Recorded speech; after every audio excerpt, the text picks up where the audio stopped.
আমার মা আমাদের সপ্তাহে একদিন কম মাছ খাওয়াতেন সিনেমা দেখতে যাবেন বলে, এবং সেটা সব ধরনের সিনেমা। একদিন মাছ কম রান্না করতেন কি না সিনেমা দেখতে যাবেন। সেই পরিমাণে ডেডিকেটেড দর্শক কিন্তু আমিও নই।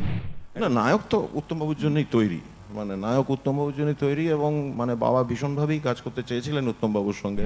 মনে হয় উত্তম কুমার আমার প্রেমিক, উত্তম কুমার আমার প্রেমিক। যখন কোনো আউটডোর শুটিং হতো তখন উনি চেষ্টা করতেন সেটা আমার 3টে ওই ছুটি যে ছিল, মানে পুজোর ছুটি, বড়দিনের ছুটি আর গরমের ছুটি, ওই সময় ফেলার চেষ্টা যেটা ছিল। বাবা একটা খুব ইন্টারেস্টিং ব্যাপার করতেন, বাবা কিন্তু ভীষণ মানে ফ্যামিলি ম্যান ছিল। প্রথম যে ইম্প্যাক্টটা হয় আমার শুটিংয়ের ইম্প্যাক্ট, সেটা হচ্ছে পরশপাতে। বাবা আমাদের মেকআপ ম্যান অনন্তবাবুকে বলেছিলেন যে উত্তমের কিন্তু কোনো মেকআপ হবে না। মানে মাঝে মাঝে একটু উকিঝুঁকি মারতাম এদিক ওদিক, কিন্তু খুব একটা না। তখন বাবা ভীষণ ভালো অবজারভার ছিলেন, মানে ভীষণ, যে কারণে বাড়ির দরজা খোলা ছিল। তাদের বাবার পছন্দ হতো তাদের একটা ছোট্ট একটা স্কেচ করে রাখতেন। বাবা গিয়ে উত্তম বাবুকে বললেন যে উত্তম, তোমার কিন্তু কোনো মেকআপ হবে না। উত্তমবাবু একেবারে মানে শকড। তখন বাবা বলছে তুমি আমাকে ট্রাস্ট করো তো। সারা জীবন, মানুষের জীবন যতদিন থাকবে ততদিন গুপি গায়েন, বাঘা বাইন, পথের পাঁচালী, এই সঙ্গীতগুলো আমাদের মধ্যেই থাকবে। তো সামনে এত টাকার পাহাড় দেখে বাবাকে বললেন, ওহ মানিকদা, থ্রিলিং লাগছে।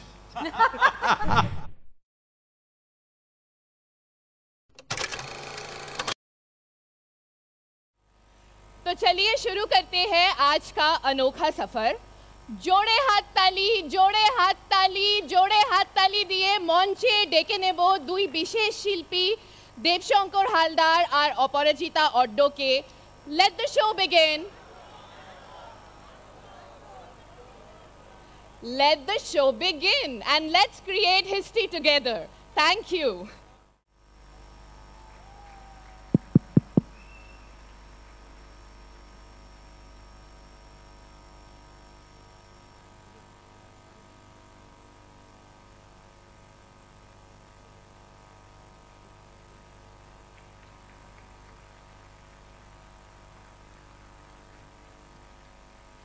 সবাইকে স্বাগত জানাচ্ছি, ধন্যবাদ সবাইকে।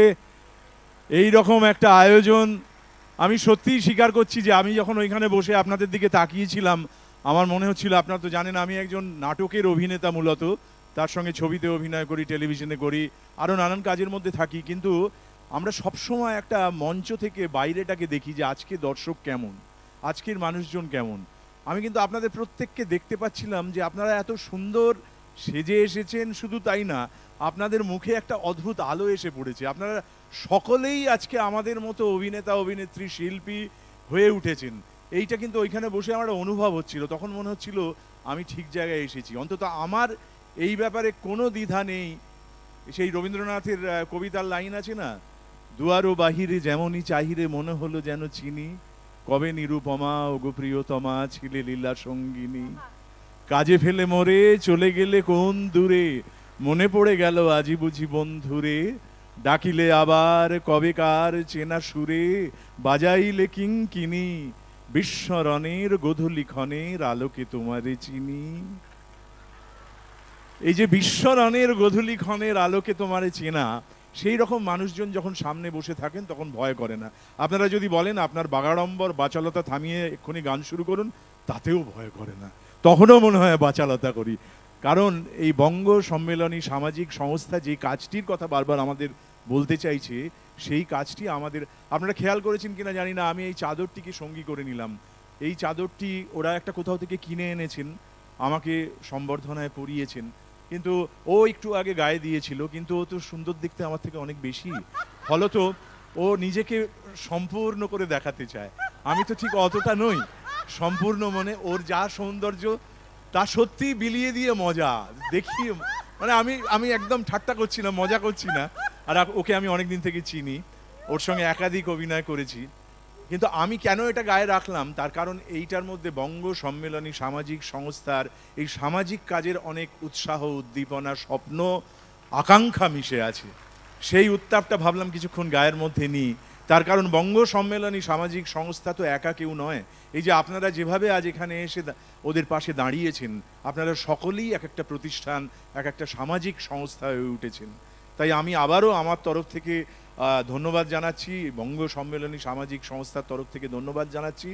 আর আমি আমার বাগাড়ম্বরটা এই মুহূর্তে থামিয়ে অপরাজিতাকে, ওকে আমরা অপা বলে ডাকি, ওকে একটু বলবার সুযোগ দিচ্ছি, তারপরে গান বাজনা হবে। কিন্তু তার আগে আরেকটা জিনিস আপনাদের খুবই উৎকৃষ্ট, যে কারণে শতবর্ষের আলোকে সত্যজিৎ এই শব্দটি আমরা বারবার বলছি।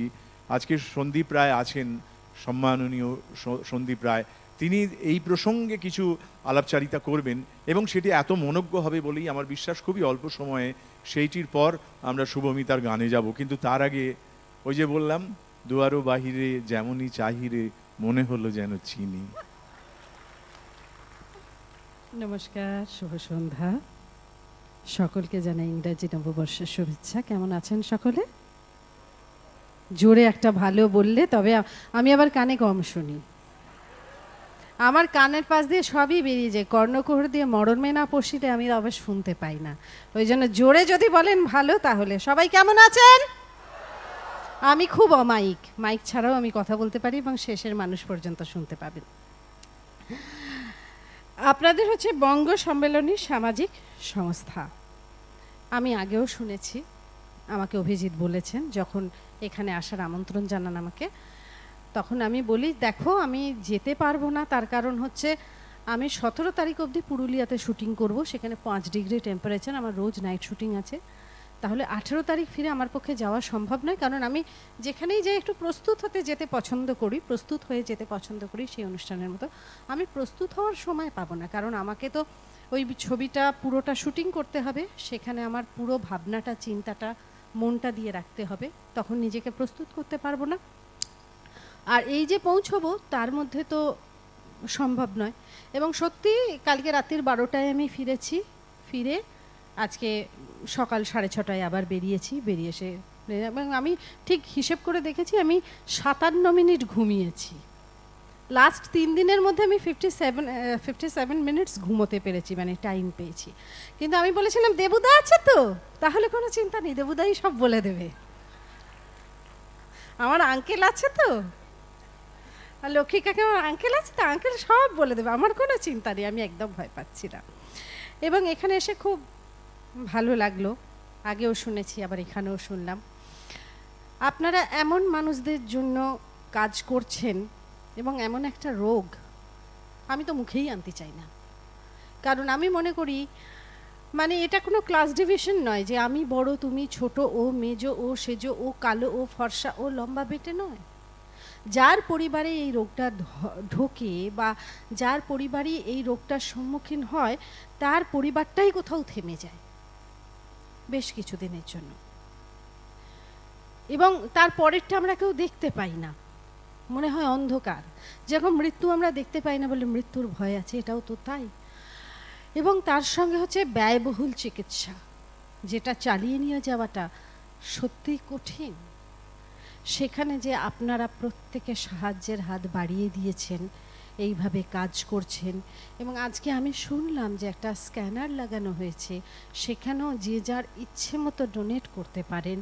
এই যে উদ্যোগ, আমরা সবাই তো খুব ব্যস্ত, আমরা সবাই খুব ব্যস্ত, আমরা ব্যস্ততার অজুহাত দিই, আমরা বলি এটা করতে পারবো না, ওটা করতে পারবো না, গো যেতে পারবো না, না গো পারছি না। কিন্তু এই ব্যস্ততাকে দূরে সরিয়ে রেখে যারা এই উদ্যোগ নিয়েছেন তাদেরকে আমি প্রণাম জানাই, তাদেরকে আমি আন্তরিক ভালোবাসা জানাই, এবং এই শীতেও তাদেরকে আমি শ্রদ্ধার উষ্ণতা জানাই। দেবুদা যেরকম বললেন না যে অসম্ভব সুন্দর কতগুলো পংক্তি ব্যবহার করলেন, আমিও সেরকম বলি যে তরুণ প্রিয় হৃদয় হর, মুগ্ধ করো নয়ন জালে, এগিয়ে চলো পরাঞ্জয়ী রূপের তব পূর্ণ তালে, তীর্থ চেয়ে পুণ্য বেশি একটি যদি হৃদয় ভরো, তাই তো বলি তীর্থ ছেড়ে চিত্ত জয়ে যাত্রা করো। যতই তীর্থ করো, যদি চিত্ত জয় করতে পারো, মানুষের পাশে দাঁড়াতে পারো, তার থেকে বড় তীর্থ নেই। সুতরাং প্রত্যেকে এইভাবেই মানুষকে সাহায্য করুন। আপনাদের অনুষ্ঠান বছর বছর সমৃদ্ধ হোক, খুব ভালো থাকুন, সুস্থ থাকুন, আনন্দে থাকুন। আর হ্যাঁ, দেবুদা যে বললো না প্রত্যেকে সেজে এসেছেন, আমার একটা কথা সৌমিত্রবাবুর মনে পড়ে গেল, আজকে বাবুদা এখানে আছেন। সন্দীপ রায় আছেন, উনি আমাকে বলেছিলেন, আমি যখন প্রথম অভিনয় করতে আসি কিছু তো জানতাম না, হাওড়ার মেয়ে, আর খুব ভুলভাল সাজতাম। একদিন খুব ভোরবেলা শুটিং ছিল, লাল রঙের লিপস্টিক লাগিয়ে এসেছিলাম, লাল টকটকে লিপস্টিক মেখে এসেছিলাম। তো অ্যাসিস্ট্যান্ট ডিরেক্টর ছিলেন শিবাদিত্য দা, বাপ্পা কাকু বলে আমরা ডাকতাম। আমাকে খুব বকেছিল, হ্যাঁ এইটুকু বাচ্চা মেয়ে সকালবেলা লাল লিপস্টিক মেখে ভূতের মতো সেজে এসেছিস, জানিস কিরম বিচ্ছিরি দেখা যায় না, কী কী সব বলেছিলেন। তখন সৌমিত্র জেঠু দূরে দাঁড়িয়েছিলেন, তারপর আমাকে বললো, তোকে বকলো? আমি বললাম হ্যাঁ। বললো, ওকে বললি না কেন? যে নিজে সাজতে জানে না, যে নিজে সাজতে ভালোবাসে না, সে জীবনকেও সাজাতে পারে না, সে আর কাউকেও সাজাতে পারে না। তখন যেরকম মনে হবে সেরকমই সাজবি, তোকে খুব সুন্দর দেখাচ্ছে। সেই রকম আপনাদের বলছি, আপনাদের খুব সুন্দর দেখাচ্ছে। প্রত্যেকে খুব ভালো থাকুন, আনন্দে থাকুন। ধন্যবাদ। আবার এবারে আমরা যাব তীর্থযাত্রার কথাই বললো, আমরা তীর্থের পথে হাঁটবো, গান শুনবো, সন্দীপ রায়ের সঙ্গে আলাপচারিতা হবে এবং অন্যরকম গান, এক গান থেকে পৌঁছে যাব আর এক গানে। কিন্তু আমরা এই যে চাদরের কথা যেমন বললাম, ওই সাজার কথা হলো, আপনারা অনেকে এখানে আমাকে ওকে সবাইকে ফুল দিলেন। আমার বীরেন চট্টোপাধ্যায়ের একটি কবিতা মনে পড়ছে, ছোট্ট 4 লাইনের, এই ফুল, এই চাদর, এগুলো তো থাকে না। উনি জন্মদিনের একটি কবিতা বলে তাতে বলছেন, সারা বছর ফুল থাকে না, গানের পাখি গান গায় না সারা বছর, স্বপ্ন থাকে, চেনা মানুষ সারা বছর কাছেই থাকে, ফুল না থাকুক মানুষ থাকে। সেই মানুষ আপনারা আজ এখানে এসেছেন, যে আমি জানি যে আপনারা সবসময় পাশে থাকবেন। সৌমিত্র চট্টোপাধ্যায়ের কথা বললেন অপরাজিতা, এই 19শে জানুয়ারি ওনার জন্মদিন। আমি একটু আগেই শুভমিতাকে বলছিলাম, যখন ফুল দেওয়া হচ্ছিল, আমরা যখন একসঙ্গে থিয়েটার করতাম, এখানে বম্বেতেও করে গেছি, সেই নাটক করতাম, যখন শেষে একটা ওই কার্টেন কলে উদ্যোক্তারা, আপনারা যেমন ফুল দিলেন, উত্তরীয় দেন, তারা ওই নিয়ে দাঁড়িয়ে আছেন, আমার কানে কানে উনি বলছিলেন যে এই দেবু দেখো ওরা ফুল নিয়ে এসেছেন, গোলাপ, রজনীগন্ধা, ওইগুলো না দিয়ে যদি একটু বক ফুল আর কুমড়ো ফুল দিত, বাড়ি নিয়ে গিয়ে ভেজে খেতাম। তো এই 19শে জানুয়ারি এলেই ওনার এই সমস্ত কথাগুলো মনে পড়তে থাকে। এত রাত একসঙ্গে কাটিয়েছি। এই সত্যজিৎ রায়ের কথা যখনই আমরা বলবো, তখন তো সৌমিত্র চট্টোপাধ্যায়ের কথাও এসে যাবে, সেই কথাটা অপরাজিতা মনে করিয়ে দিল। সেই কারণে আবারও বলছি যে এই রকমভাবেই আমাদের আলোচনা, কথাবার্তা চলতে থাকবে। আমি একটু সময় নেব, এর মধ্যে একটা চিত্তাকর্ষক কথাবার্তা আপনাদের জন্য অপেক্ষা করে আছি। বাবুদাকে একটু মঞ্চে ডেকে নিচ্ছি। সন্দীপ রায় এই রকম একজন মানুষ যে আপনাদের মাঝখানে আজকে এসে উপস্থিত হয়েছেন, আছেন এবং কিছু কথা বলতে রাজি হয়েছেন, এর চেয়ে বড় প্রাপ্তি কিছু হতে পারে না, আমি আপনাদের হলপ করে বলছি। উনি কিন্তু সেই রকম মানুষ নন, ডাকলেই যান আর ডাকলেই কথা বলেন। উনি খুব কমই কথা বলেন, কিন্তু যখন বলেন তখন সেগুলো আমাদের কাছে মহার্ঘ হয়ে যায়। তাই ওনার জন্য একটা জোরে হাততালি হোক, ওনাকে আমরা সাদরে আমন্ত্রণ জানাচ্ছি। বাবুদা বসুন, তারপর আমরা একটু কথাবার্তা শুরু করি। হ্যাঁ হ্যাঁ বসুন, ঠিক আছে বসুন বসুন। হ্যাঁ আমি বসছি, এই তো বসছি। আমি জানি উদ্যোক্তাদের ওনার সম্পর্কে কিছু এভি বা অডিও ভিজুয়াল আছে, সেটা এখন ওরা একবার দেখাতে দেখাতে সেটা মাঝপথে থেমেছে। আমার ধারণা সেটা পরে আরেকবার দেখানো যাবে। কিন্তু আপনাদের মতো মানে আমিও আগ্রহী হয়ে আছি বাবুদার কাছে জানতে, যে সেই অদ্ভুত একটা কথা, যে মানে সত্যজিৎ রায় তিনি যখন কারোর পিতৃদেব হন, আমি তখন ভাবি যে কোন আলো, কোন উত্তাপ, কোন স্বপ্ন, কোন আদর, কোন উষ্ণতা আমাদের থেকে আলাদা। মানে আমি জানি এটা আলাদা নয়, পিতৃত্ব সব মানুষেরই সমান জায়গায় একরকম, কিন্তু এরকম একজন মহান মানুষ, আর তার সঙ্গে এই রকম তার পুত্র, যাদের কাজের অনেক মিলও রয়েছে, কাজের অনেক অমিলও রয়েছে, কিন্তু আমি বলছি সেই ছোটবেলা থেকে সেই মানুষটির সঙ্গে ঘরকন্না করতে করতে বা তার অভিভাবকত্বে বড় হতে হতে কীরকম মনে হতো, আর 5 জন বাবার থেকে কি আমার বাবা আলাদা, নাকি আমার বাবা আর 5 জন বাবার মতোই, নাকি এই ধরনের কোনো অনুভূতি হতো না। সেই রকম একটা অদ্ভুত একটা শৈশবের অনুভূতি, কৈশোরের অনুভূতি, আমি বলবো যৌবনেরও অনুভূতি, তার মাঝখানে এই শতবর্ষের আলোকে সত্যজিৎ রায়কে আমরা স্মরণ করতে চাইছি। সেই অনুভবটি যদি একটু বাবুদা আমাদের সঙ্গে ভাগ করেন। হ্যাঁ, খুব মুশকিলে ফেললেন, কারণ সকলে আমার মনে হয় শুভমিতা আর নচিকেতার জন্য অধীর আগ্রহে অপেক্ষা করে আছে। একবার জোরে বলুন যে না, ওরা তো আসেনি, ওরা গাইবে না। না না না না না, আমি সৌমিত্র কাকুর কথা একটু বলবো, কারণ কালকে হ্যাঁ, নিশ্চয়ই কালকে ওনার জন্মদিন, এবং মানে বহুদিন ওর সঙ্গে কাজ করে, উনি তো পরিবারেরই একজন, আমাদের রায় পরিবারেরই একজন। একটা জিনিস আমি বলবো, সেটা খুব ইন্টারেস্টিং, কারণ একবার ওকে অবভিয়াসলি চিত্রনাট্য দেওয়া হতো ইত্যাদি, যেসব ছবিতে করেছেন, বাবার বহু ছবিতে, 14টা ছবিতে করেছেন। তো যাই হোক, চিত্রনাট্য দেওয়া হলো। একবার একটা চিত্রনাট্য জাস্ট উনি রেখে গেছিলেন, আমি দেখছিলাম যে নানা রকম লেখা টেখা রয়েছে, কি ব্যাপার, একটু ইন্টারেস্ট হলো। সেটা বোধহয় শেষ দিকের ওই হয় গণশত্রু বা শাখা প্রশাখার চিত্রনাট্য। সেই চিত্রনাট্যটা জাস্ট দেখলাম যে পড়ে রয়েছে, কিছু হিজিবিজি লেখা টেখা রয়েছে।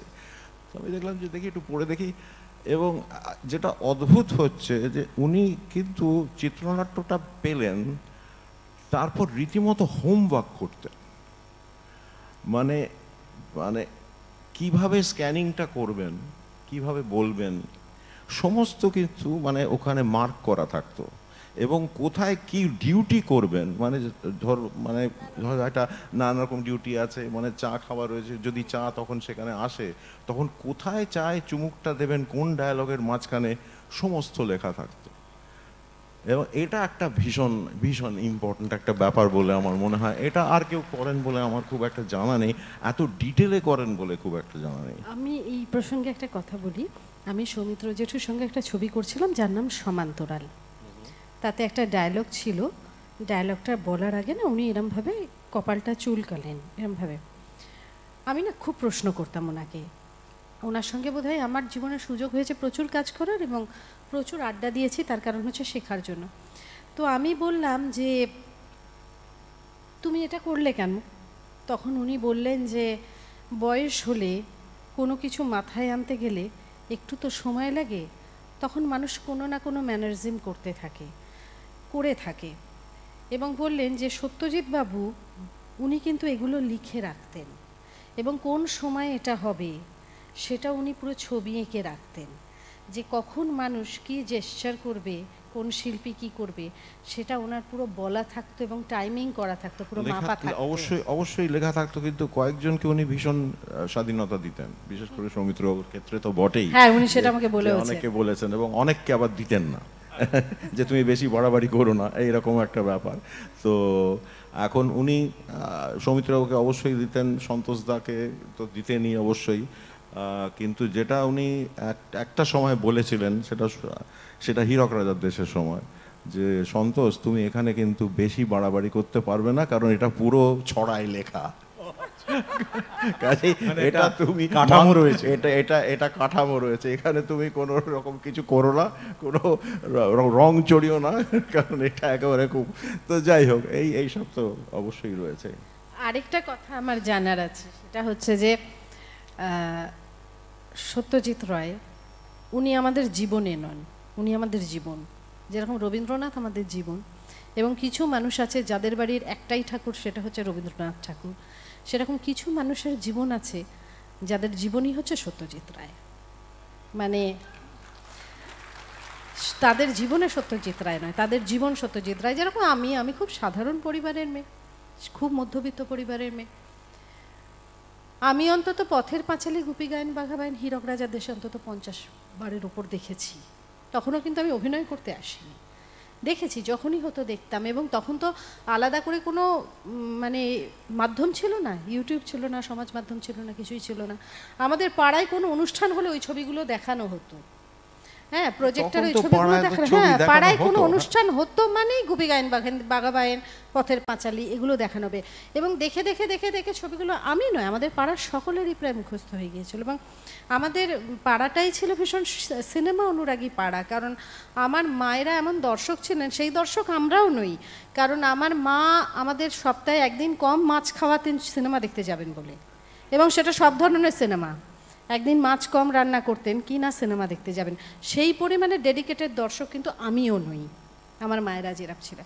এবং পাড়ার সকলেই ছিলেন, কাকিমারা কোনোদিন এমনি বাড়ির বাইরে বেরোতেন না, কিন্তু তাঁরা সিনেমা দেখতে সবাই মিলে দুপুরবেলা যেতেন, এবং আমার ঠাকুমা ছিলেন যিনি একটা ছবি দেখে এসে পরের দিন আবার টিকিট কেটে নিয়ে আসতেন, এবং যতদিন সেই সিনেমাটা চলতো হলে ততদিনই দেখতে যেতেন প্রায় এরকম।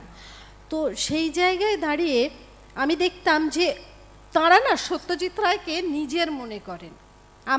আমি তো সত্যজিৎ রায়কে অনেক দূরের মনে করি, কারণ তার সমস্ত কিছু, তার বোধ, তার মনন, তার লেখা, তার সাহিত্য, তার ক্যালিগ্রাফি, তার এভরিথিং আমার মনে হয় আমার অনেক রেঞ্জের বাইরে। সুতরাং উনি অনেক ওপরের, অনেক দূরের। কিন্তু আমি দেখেছি বেশ কিছু দর্শক আছে যাদের, আমার বিশেষ করে আমাদের মায়েরা, যাদের মনে হয় সত্যজিৎ রায়, যাদের মনে হয় উত্তম কুমার আমার প্রেমিক, যারা মনে করে যাদের মন খারাপ থাকলে বাড়িতে বর এসে দুঘা পেটালে উত্তম কুমারের ছবি দেখলে মন ভালো হয়ে যায়, তারা মনে করে উত্তম কুমার আমার প্রেমিক, সেরকম তারা মনে করেন সত্যজিৎ রায় তো আমাদেরই মানুষ। সেই রকম আপনার জীবনে সত্যজিৎ রায়কে এইরকম একটা মানুষকে কাছ থেকে সারাক্ষণ দেখা এবং পাওয়া, সেটা কিরকম ছিল?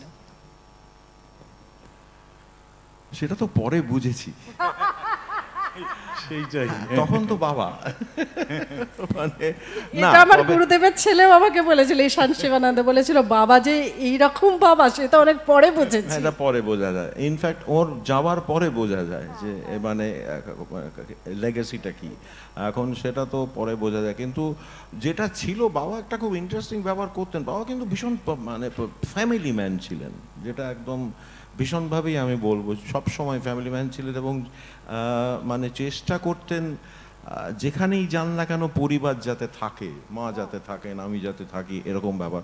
তখন একটা অদ্ভুত ব্যাপার উনি করতেন, সেটা হচ্ছে যে যখন কোনো আউটডোর শুটিং হতো তখন উনি চেষ্টা করতেন সেটা আমার তিনটে ওই ছুটি যে ছিল, মানে পুজোর ছুটি, বড়দিনের ছুটি আর গরমের ছুটি, ওই সময় ফেলার চেষ্টা করতেন যাতে আমরা যেতে পারি। এটা কিন্তু আর পাঁচটা বাবাও তাই চেষ্টা করেন, দেখুন এইখানে কিরকম। কিন্তু এখন সেটা আমরা পারি না, এখন তো আমরা পারি না, ভীষণ সেটা প্রবলেম ঠিক। হয়ে গেছে। কিন্তু তখন এটা উনি পারতেন, এটা দারুণ এবং এটা ব্যাপার, করতেন মানে করতেন ভাবা যে যায়। সব সময় আমরা যাতে থাকি কিন্তু পড়ার ক্ষতি না করে, সেটা একটা খুব একটা ইম্পর্টেন্ট ব্যাপার রয়েছে। কাজে সেটা উনি করতেন, চেষ্টা করতেন অ্যাটলিস্ট। এবং আমার তো মনে পড়ে না আমি কোনো শুটিং বাদ মানে পড়েছে আর কি, মানে একটু পরের দিকে, আমি একবার গোড়ার দিকে বলবো না, গোড়ার দিকে তো মনে হতো একটা পিকনিক হচ্ছে, খাওয়া দাওয়া হচ্ছে, আরেকটা কিছু হচ্ছে, কিন্তু সেটা বোঝা যেত না কি হচ্ছে। কিন্তু সেটা হতো, যেমন পথের পাঁচালী, অপরাজিত ইত্যাদি, ভীষণ একটা আবছা মনে আছে, মায়ের কোলে যাওয়া ইত্যাদি, এরকম সব মনে আছে। কিন্তু যেটা আমাকে ভীষণ প্রথম যে ইম্প্যাক্টটা হয় আমার শুটিংয়ের ইম্প্যাক্ট, সেটা হচ্ছে পরশ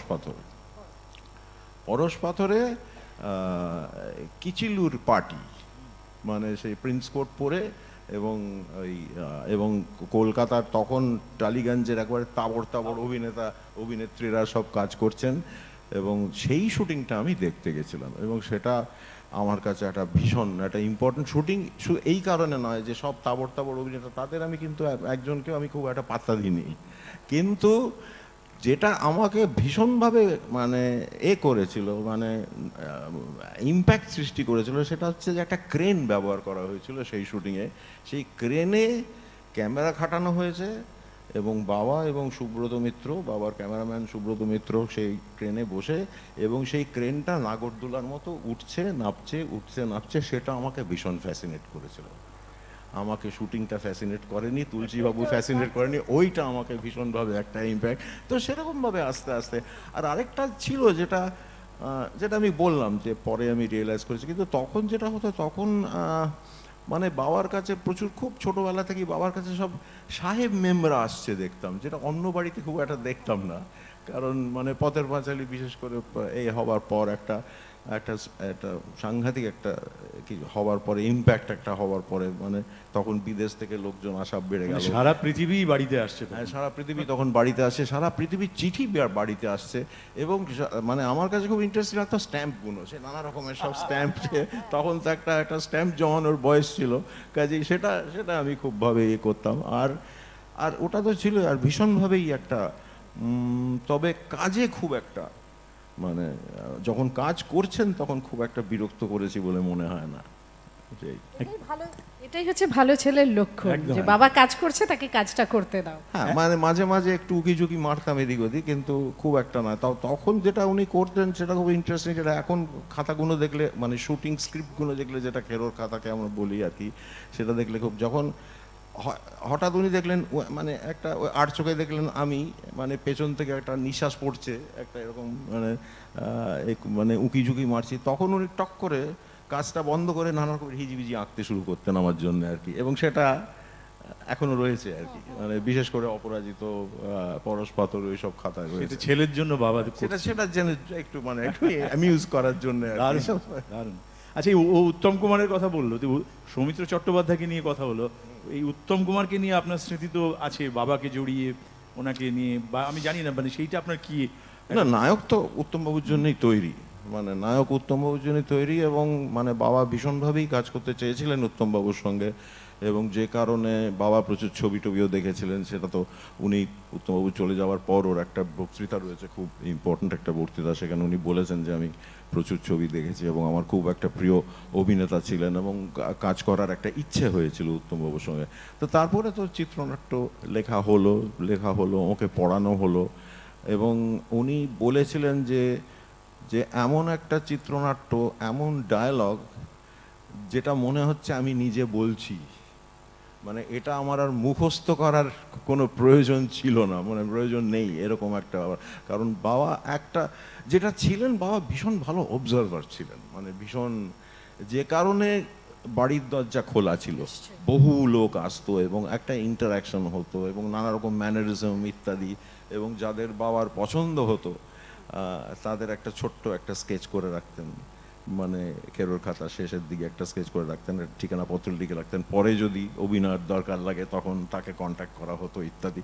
তো এটা হতো, কাজেই মানে উত্তম এটা বলেছিলেন যে আমার কিন্তু কোনো অসুবিধা হয়নি, মানে ঠিক ঠিক মনে হচ্ছে যে এটা আমার জন্যই লেখা, এবং আমি যেভাবে কথা বলি সেভাবেই ডায়লগগুলো লেখা, কাজেই এটা একটা ভীষণভাবেই বলেছিলেন। আর তবে আমার দুটো জিনিস খুব মনে পড়ছে।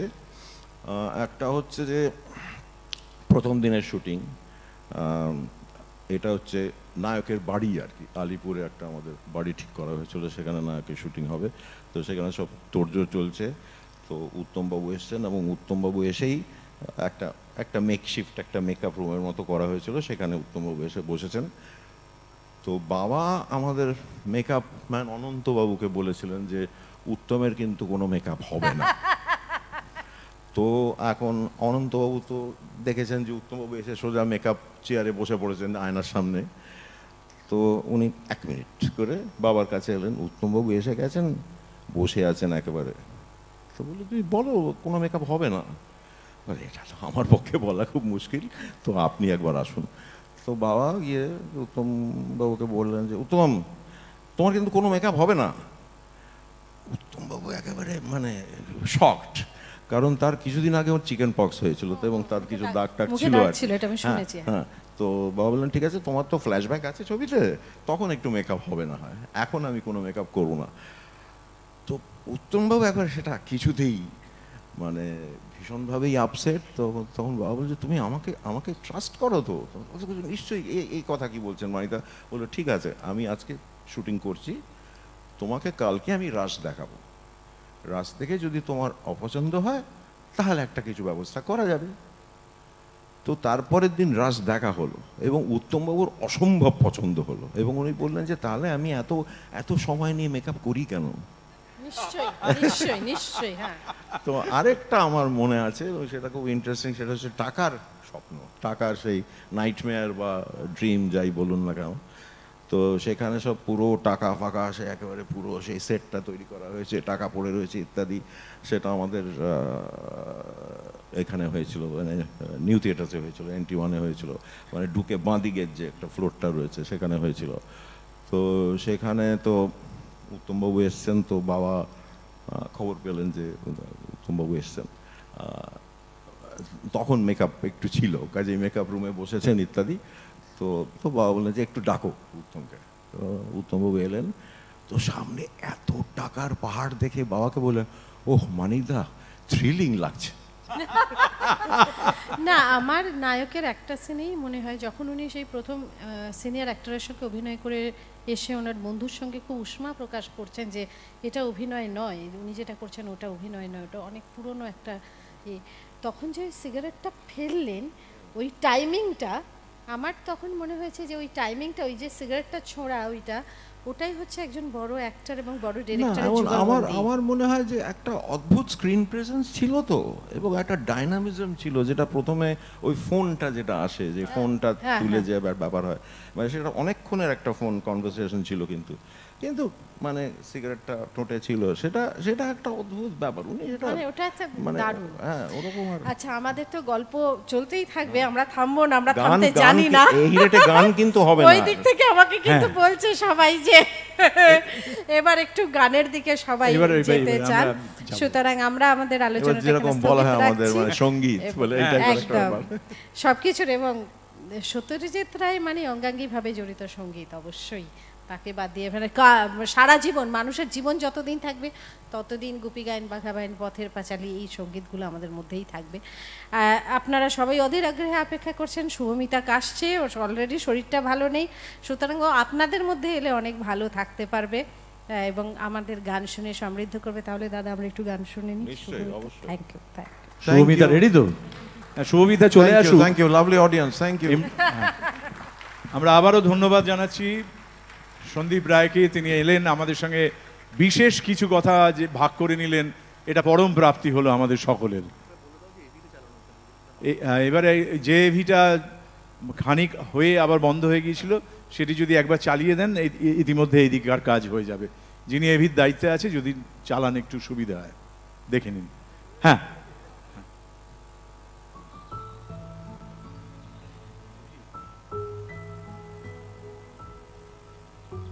নির্নিমেষ মাপনদী নিরবধি সময় ও জলে, এসবই বহতা চির, এ আর এক স্মৃতির প্রবাহ।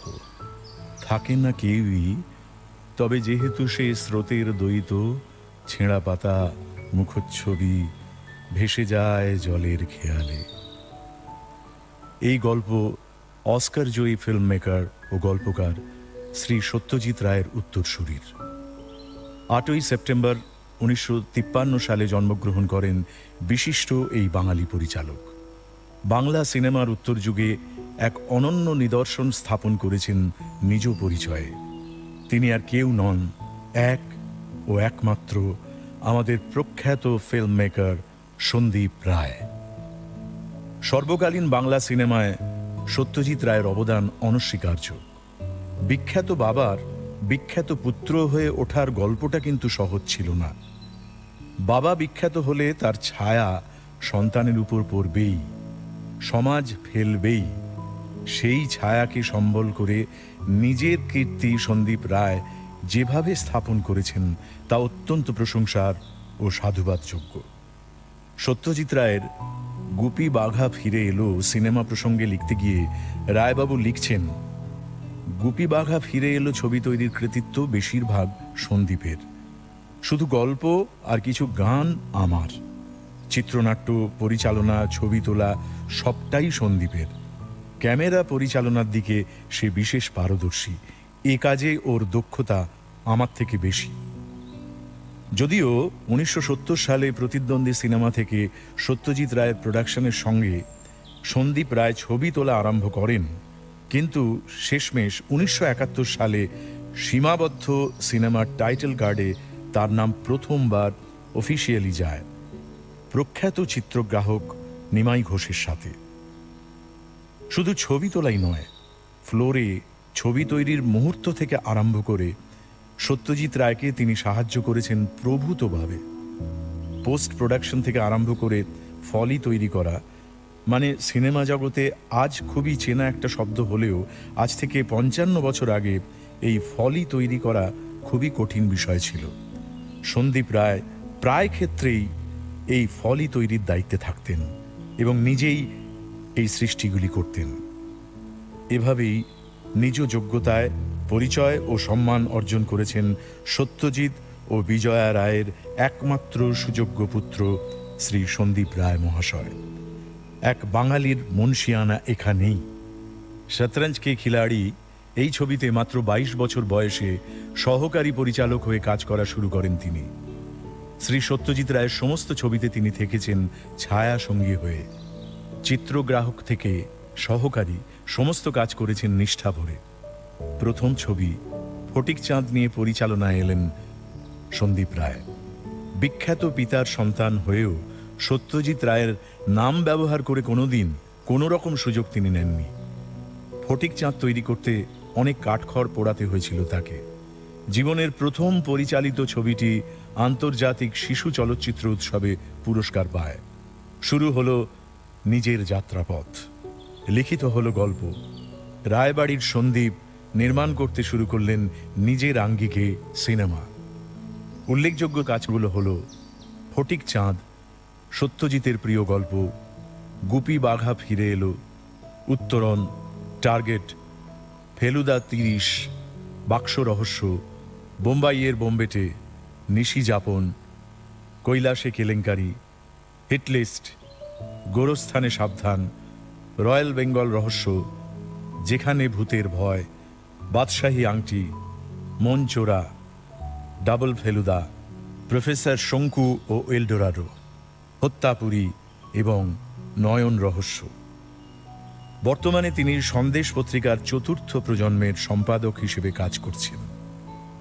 আজ আমরা তাঁকে সম্বর্ধিত করব ভালোবাসা আর উপহারে।